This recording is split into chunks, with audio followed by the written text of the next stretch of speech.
भैया जी, माननीय श्री धर्मेंद्र प्रधान जी।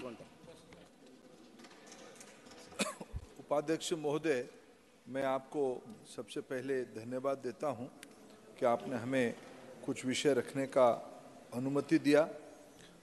सरकार की ओर से मेरे सहयोगी मित्र श्री अर्जुन मुंडा जी के द्वारा 2 कॉन्स्टिट्यूशनल अमेंडमेंट बिल आज सदन की सामने रखा गया है। कुछ ऐतिहासिक विसंगतियों को, हिस्टोरिकल अनामोलीज को संशोधन करने की आज एक शुभ अवसर पे है। आंध्र और उड़ीसा दोनों राज्यों की कुछ शेड्यूल्ड ट्राइब कम्युनिटी के कुछ हिस्टोरिकल अनामोलीज पिछले 76 सालों में 76 ईयर में रहा है। मैं आपको वर्णन नहीं कर सकता हूं उपाध्यक्ष महोदय, इसकी सोशियो इकोनॉमिक और साइकोलॉजिकल इम्पैक्ट आज जब राज्यसभा में ये बिल पारित होगा और लोकसभा में ये बिल पारित होगा, ये बिल की जब इम्प्लीमेंटेशन हो जाएगा, नीचे ये जब कानून की रूप लेके इसकी लाभार्थियों तक पहुंचेगा, जैसे ही 500 साल के बाद श्री राम जी का मंदिर बनने में जितना उल्लास हुआ है, उन समुदाय के लिए, उन जनजातियों के लिए उससे कोई कम गौरव की विषय नहीं रहेगा, जो पिछले कई दशकों तक, कई सदियों तक उनके साथ अवहेलना किया गया था। मैं इसीलिए माननीय प्रधानमंत्री मोदी जी का और मुंडा जी का आभार प्रकट करता हूं। उन्होंने इस ऐतिहासिक त्रुटि को सुधारने का आज एक साहसिक निर्णय किया है और आज इस सदन में इस अवसर पे तो थोड़ा चर्चा हो रही है। मैं आज मेरे जो कल्पना को, मेरे प्रशंसा को मैं उड़ीसा तक सीमित रखूंगा। उपाध्यक्ष महोदय, मैं पढ़ाई करने में एंथ्रोपोलॉजी का विद्यार्थी हूँ। मैं पढ़ने के समय से जिन वर्गों के बारे में आज मेरे लिए व्यक्तिगत रूप में बड़ा सौभाग्य की विषय है, मैं जब पोस्ट ग्रेजुएशन कर रहा था उस समय में हमारे कोर्स में 1 महीने की फील्ड स्टडी का और एक डिसर्टेशन लिखने की व्यवस्था थी। और मैं आज देख रहा हूँ कोरापुट, कलाहंडी, मेरे गृह जिला अनुगुल, ढेंकानाल, देवगढ़, उस इलाका में जो मैं विद्यार्थी के नाते जिस समस्या को साक्षात किया था, एक छोटे से जनप्रतिनिधि के नाते उनकी विषय को, उनकी अपेक्षा को प्रशासन के सामने रखने में असहाय महसूस किया था, विवश हुआ था। आज जो शुभ क्षण आए हैं, ऐसे समुदाय की आकांक्षा को पूरा करने में आज हम लोग सफल हो रहे हैं। यही हमारी देश की प्रजातंत्र की, यही हमारी देश की लोकतंत्र की उपलब्धि है। सभी के लिए सरकार होनी चाहिए, सबका साथ, सबका विकास, सबका साथ और सबके लिए प्रयास करना। आज इसकी एक व्यवहारिक इम्प्लीमेंटेशन किया जा रहा है। उपाध्यक्ष महोदय, मैं अगर संक्षेप में कहूँ, उड़ीसा की ओर से विशेष करके 25% लगभग आदिवासी समुदाय से मैं प्रधानमंत्री जी को जितना भी कृतज्ञता ज्ञापन करूं इस सदन के माध्यम से, मैं मेरे सहयोगी मित्र अर्जुन मुंडा जी को जितना भी कृतज्ञता ज्ञापन करूं कम होगा, क्योंकि आजादी के उपरांत उड़ीसा की अक्षात पली के आदरणीय श्रीमती द्रौपदी मुर्मू जी आज देश की राष्ट्रपति है। इससे बड़ा सशक्तिकरण, महिला सशक्तिकरण कुछ नहीं हो सकता। उपाध्यक्ष जी, आज ये क्षण ऐसा ही है, उनकी नाम और उनकी बारे में उल्लेख करना ही चाहिए। वो उनके साथ में प्रतिनिधि के रूप में काम किया, वो सरकार में वहाँ मंत्री थे। ये सारा विषय उनकी अपेक्षा के हिसाब से आज हो पा रहा है। विशेष करके मैं आभार प्रकट करूंगा सरकार को, जो 4 प्रिमिटिव ट्राइब को, आदिम जनजाति को आज इन दिनों में सरकार ने भारत की 75 प्रिमिटिव जनजातियों, जिनकी आबादी शायद लाखों में होगा, करोड़ भी नहीं होगा, जो लोग काम बात करते हैं, उन लोगों की समझने के लिए यह है। मैं ऐसे लोगों की 75 जातियों की 24,000 करोड़ रुपया की व्यय वराद में उनकी जिंदगी को आसान बनाने के लिए जो निर्णय प्रधानमंत्री जी ने 15 नवंबर भगवान बिरसा मुंडा जी के जन्मदिन के ऊपर रांची से दायित्व लिया था, आज वो कार्यान्वयन हो रहा है। उसकी जो व्यवहारिक दिक्कत था, उड़ीसा में ऐसे 4 जनजाति थे जिसका मैं कभी प्रतिनिधित्व भी किया था, पावड़ी भुइया, चुकटी भुंजिया, बोंडा और मांकेड़िया, ऐसे 4 प्रिमिटिव जाति। आप ये सदन ताजुब होगा इस खबर को सुनते हुए ही, वो सब पहाड़ में रहते हैं, आदिम जनजाति हैं, लेकिन भारत सरकार की मानक में वो कभी नहीं थे। मेरे मित्र Hanumanthaiah ji very passionately, I would like to remind him, for decades their party was in power in this country, in my state Odisha. Who prevented them to include these 4 primitive tribe group with constitutional amendments? When you were in the charge, you did nothing. Now you are only showing your crocodile tears. आप इसीलिए आप आज बाहर बैठे हो। आज मैं आभार प्रकट करता हूं, ऐसे 4 उड़ीसा की प्रिमिटिव ट्राइब को आज अर्जुन मुंडा जी और मोदी जी की अनुमति से आपके सामने रखा गया है, उसको शामिल करने के लिए मैं इसके लिए धन्यवाद देता हूं। उसके अलावा लगभग छोटे छोटे त्रुटियां रहती थी, छोटे छोटे अत्यंत छोटे छोटे त्रुटियां। एक बार जैसे मान लो अध्यक्ष उपाध्यक्ष जी, कोई एक भाषा है, कोई एक एसटी है, कोई को कभी कभी शब्द में उड़िया साहित्य में उसकी मात्रा इधर उधर होने से 2-3 प्रकार की लिखा जाता है, लेकिन एक प्रकार के लोग एसटी लिस्ट में है, बाकी लोग छूट गए थे। ऐसे 50 सब ग्रुप को आज के संशोधन के बाद उनकी संवैधानिक अधिकार, एसटी के नाते सारे संवैधानिक अधिकार आज मिलना शुरू हो जाएगा। यह गौरव की क्षण है। इसी का नाम है गरीबों की सरकार, इसी का नाम है संवेदनशील सरकार, इसी का नाम है सर्वस्पर्शी सरकार, इसी का नाम है सर्वसमावेशी सरकार। यह कोई वोट की दायरे में नहीं है, यह तो उत्तरदायित्व है, यही तो सामाजिक न्याय है। हमारी प्रधानमंत्री इसीलिए आज विश्वास की पात्र है।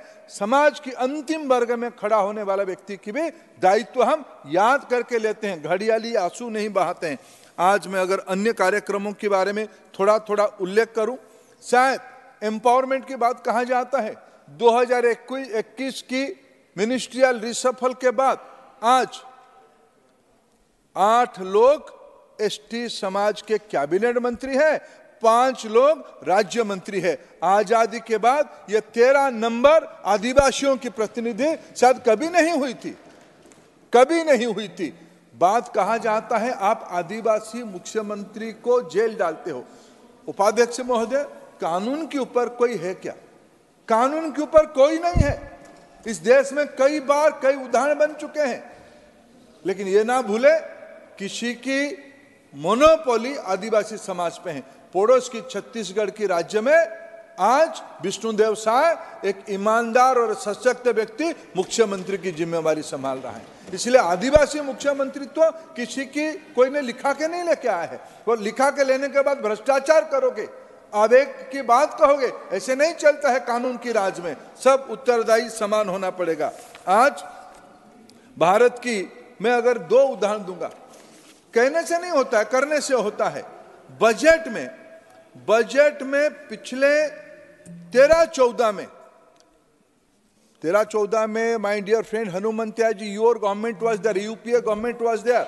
इन those days in tribal affairs ministry has been envisioned by none else than Bharat Ratna, our late beloved leader Atal Bihari Vajpayee ji, and Jewel Moram. I am the very proud Odia. Jewel Moram ji was the first tribal affairs minister in the cabinet. आज 2014 में उस tribal affairs ministry की 13-14 में budget allocation 42,095 crore था, और आज मुंडा जी ने पिछले बार जब बजट को खर्चा किया, ये संख्या बढ़ के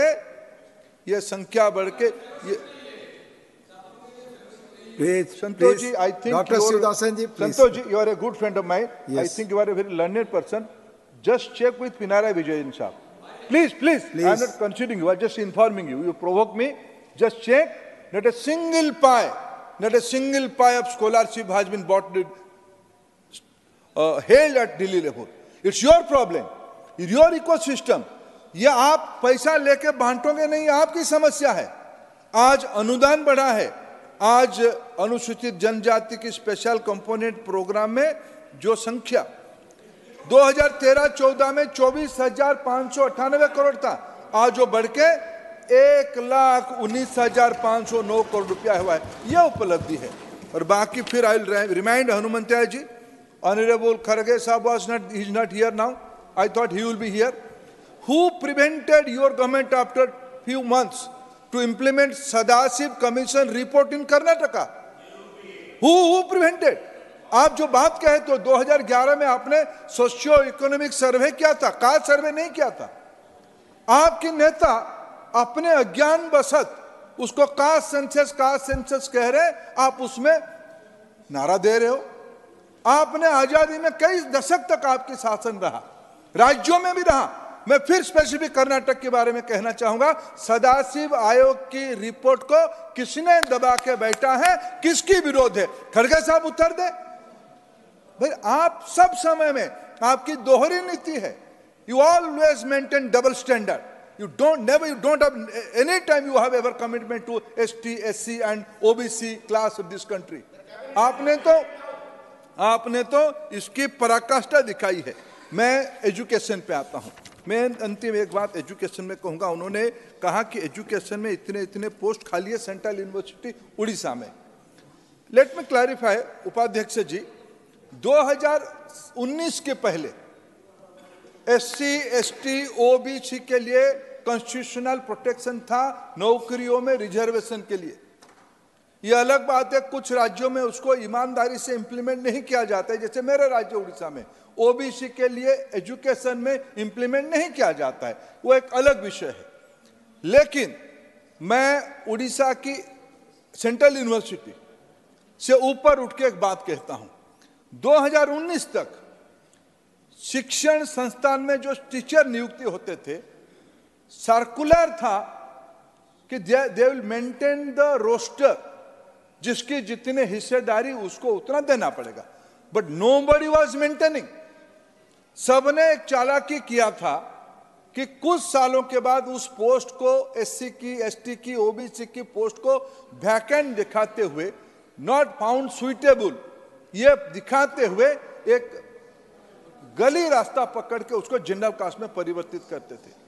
देश में पहली बार प्रधानमंत्री नरेंद्र मोदी जी ने इसी सदन में एक एक्ट लाया, there can not be any compromise to maintain the roster. Roster को एक भी पद को डी रिजर्व नहीं किया जा सकता है। ये मोदी सरकार ने SC, ST, OBC, economic weaker section के लिए किया है। तो कहने वाले लोग हैं, उनको अभी हताशा है, ये कुछ ना कुछ कहेंगे। मैं अगर और दो उदाहरण देना चाहूंगा अध्यक्ष जी। 2 बार ओकेजन आई, ये बहुत लोग कहते हैं, बाकी पार्टी के मित्र लोग कहते हैं कि हम भी भेज दिए लिस्ट। उसकी कहानी भी थोड़ा मैं उल्लेख करूंगा। मेरे मित्र संबित बैठा है पास में। ये लोग तो बाकी भी रहे, कुछ भी कह के एक अभी फिर 4 कलम न्यूज भी छपाने का उनकी माहिर है, सिद्धहस्त है। उनके बारे में थोड़ा मैं बताऊंगा बाद में। लेकिन पहली बार 2 ओकेजन आए हैं ऐसे, जब अटल जी प्रधानमंत्री थे, जुएल ओराम जी ट्राइबल अफेयर्स मिनिस्टर 2002 में पहली बार एसटी लिस्ट में संशोधन होकर आज जिस प्रकार की कुछ चीजों को हम जोड़ रहे हैं, पहली बार हम जोड़े उड़ीसा के बारे में। बाद में आज मैं आभार प्रकट करता हूं प्रधानमंत्री जी का और मुंडा जी का। उन्होंने उसके बाद 2002 में केंद्र में अटल जी, जुएल ओराम जी मंत्री, आज केंद्र में मोदी जी और मुंडा जी उसकी मंत्री। 2002 और 2024 22 साल के बाद आज संसद ने उड़ीसा की कुछ जनजातियों को अपना न्यायिक अधिकार देने का एक सौभाग्य प्राप्त हुआ। मैं 4.5 करोड़ उड़ियाओं की ओर से इस सरकार को आभार प्रकट करता हूं। अध्यक्ष जी, आपसे थोड़ा मैं सुरक्षा चाहता हूं। सुरक्षा इसलिए चाहता हूं कि कुछ संविधान के विषय है। संविधान सभी के ऊपर है, सभी की प्रिय है। किसी ने संविधान की व्यवस्थाओं को छेड़छाड़ करने के लिए हिम्मत नहीं करनी चाहिए, कोई सोचना नहीं चाहिए। लेकिन दुर्भाग्य से मेरे जैसे प्रांत उड़ीसा में संविधान को खिल्ली उड़ाने का बकायदा व्यवस्थित किया जाता है और उच्च ऑफिस से किया जाता है। अभी अभी उड़ीसा की ओर से एक कहा गया कि हमने 169 लिस्ट को भेज दिया। साहब, ये कोई प्रधानमंत्री आवास योजना नहीं है कि आप इतना नंबर हमको दे दो, हम यहां से परसुएट करके दे देंगे। कोई जाति शामिल होना है या डिलीट करना है, उसकी संविधान व्यवस्था ने कुछ एक प्रोसेस डाला है। राज्य की ट्राइबल एडवाइजरी कमेटी उस पर विमर्श करेगी, उसकी पहले कोई कमीशन बिठेगा, ट्राइबल एडवाइजरी कमेटी उसको विमर्श करेगी, उस राज्य की कैबिनेट, उस राज्य की विधानसभा पारित करके फिर यहाँ से ट्राइबल अफेयर्स को भेजेगा, ट्राइबल अफेयर्स उसको भेजेगा जनगणना वाला आरजीआई को, आरजीआई उसको वेरीफाई करेगा, फिर उसमें कुछ विसंगति मिलेगा, फिर राज्य से संवाद होगा। तब एक समय में अगर ये पूरा प्रक्रिया हो जाएगी, तब जैसे आज हम 4 प्रिमिटिव ट्राइब को आज हम लोगों ने आज स्वीकृति दे रहे हैं, 50 ग्रुप को हम स्वीकृति दे रहे हैं। ऐसे ही एक भी, ये मोदी की गारंटी है, ये गारंटियों के ऊपर गारंटी है, एक भी अधिकारी व्यक्ति को वंचित नहीं रखा जाएगा। इसको हमने करके दिखाया, आने वाले दिनों में भी करने वाले हैं। उड़ीसा में अभी भी 120 से ज्यादा प्रपोजल जो यहां एक बार भेजा था, उसको कुछ क्वारी के साथ भेज दिया गया है कंप्लाई करने के लिए उड़ीसा को। जितना ही जल्दी उड़ीसा सरकार उसको पूर्णांग भेज देगा, निश्चित रूप में अर्जुन मुंडा जैसे एक सक्षम नेतृत्व उसको इंप्लीमेंट कर देगा। मैं अनुरोध करूंगा मेरे उड़ीसा की प्रभावशाली मित्रों को, उनका प्रभाव खूब है, ये लोग थोड़ा अपनी ताकत लगा के जल्दी। ऋषि बाबू, आप तो ट्राइबल आंदोलन से आए हो, मुन्ना बाबू आप तो आदिवासी इलाका से आते हो और आप संबित वंचित वर्गों का प्रतिनिधित्व करते हो। मैं आप तीनों से व्यक्तिगत रूप में अपेक्षा करता हूं, आप जाके जो लोग निर्णय करते हैं, समझते नहीं समझते, उनको समझा के भेजवा दीजिए तो अच्छा रहेगा। अध्यक्ष महोदय, मैं अंतिम बात एक बार कहना चाहता हूं। मैंने जैसे कहा, आपकी पीठासीन होने की पहले थोड़ा मेरे चिंता प्रकट किया। You are the best custodian of our constitutional rights. इन दिनों में अध्यक्ष महोदय ये हुआ है, उड़ीसा सरकार ने कैबिनेट निर्णय किया कि आदिवासियों की जमीन को, जो भारत की संविधान की अनुच्छेद आर्टिकल 244 में प्रिवेंशन ऑफ लैंड अलाइनेशन एक सुरक्षा है, संविधान ने लिखा है, संविधान सभा ने लिखा है, उस सुरक्षा के साथ उड़ीसा में छेड़छाड़ हुई। एक उड़ीसा की कैबिनेट ने एक निर्णय किया कि आदिवासियों की जमीन को भी बिक्री कर दिया जा सकता है। सब आदिवासी समाज में आक्रोश हुआ, प्रोटेस्ट हुआ, कुछ आपत्तियां उठी कि भाई कैसे आपने तय किया। कैबिनेट आने के पहले ट्राइबल एडवाइजरी कमेटी से ये क्या पारित हुई थी क्या? फिर तहकीकात किया गया, चर्चा हुई, ना नौरेवा गुंजर हत्या कर दिया गया है। एक तो मेरे राज्य में ट्राइबल एडवाइजरी कमेटी बैठती नहीं, कोई सचिव नहीं रहता है सालों तक। अभी अभी कोई सचिव महोदय है, कोई सालों तक वहां ट्राइबल अफेयर्स के बारे में सचिव नहीं थे। एक ट्राइबल एडवाइजरी कमेटी की एनेक्सर में इस प्रकार की कुछ चीजों को चुपचाप से भर्ती करके कर दिया गया, ये कहा गया। बहुत विरोध होने के बाद अभी अभी फिर दोबारा उस निर्णय को पलटा दिया गया है। मैं धन्यवाद देता हूं, कम से कम देर सही दुरुस्त बुद्धि तो आई, गलती करने से आप खुद को वंचित किया। लेकिन ये कोई विषय का नहीं, जिसकी मन में सर, जिसकी मन में एक बार आदिवासियों का जमीन हड़पने का किसी के मन में खून लग गई तो सर देर सवेरे आ ही जाता है। लेकिन मैं आपके माध्यम से भारत सरकार की संरक्षण चाहता हूं, कृपया आप करके इस प्रकार की संवैधानिक व्यवस्था को छेड़छाड़ करने वाले लोगों को एक चेतावनी दिल्ली से जानी चाहिए, एक संकेत दिल्ली से जानी चाहिए। आदिवासियों की अधिकार को लेकर किसी को भी छेड़छाड़ करने का हिम्मत नहीं होनी चाहिए। ये संविधान सभा की निर्णय है और इस पवित्र गृह जब उड़ीसा की 50 से ज्यादा आदिवासी उपनामधारी समुदाय को न्याय देती है, 4 आदिम जनजातियों को जिंदगी का स्वीकृति देती है, आप ये सदन, आपके माध्यम से मैं निवेदन करना चाहता हूं, मंत्री जी को निवेदन करना चाहता हूं, किसी भी राज्य में, उड़ीसा नहीं, किसी भी राज्य में आदिवासियों के संवैधानिक अधिकार को, सुरक्षा को छेड़छाड़ ना किया जाए। इसी निवेदन के साथ पुनः इस ऐतिहासिक बिल की एक दूरगामी प्रभाव को देखते हुए मैं अत्यंत सहर्ष इसको समर्थन करता हूं, आपका आभार प्रकट करता हूं।